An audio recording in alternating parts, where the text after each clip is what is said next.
ভয়ঙ্কর তিনটি হাদিস ও আয়াত।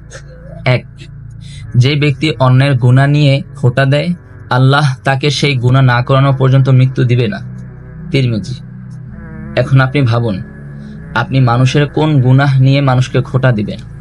2, আল্লাহ তাআলা বলেন, তুমি ওই দিনকে ভয় করো যেই দিন তোমার মুখে তালা লাগিয়ে দেওয়া হবে আর তোমার হাত পা তোমার কৃতকর্মের সাক্ষী দিবে। সূরা ইয়াসিন।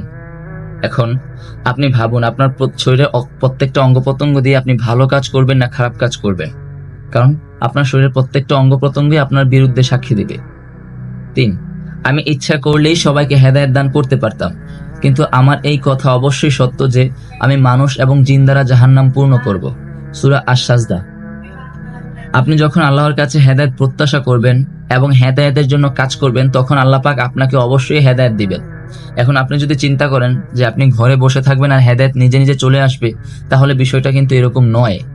আপনি হেদায়েতের চেষ্টা করুন, আল্লাহ অবশ্যই আপনাকে হেদায়েত দিবেন ইনশাআল্লাহ। আল্লাহ পাক আমাদেরকে এই কথাগুলো মেনে চলার তৌফিক দান করুন।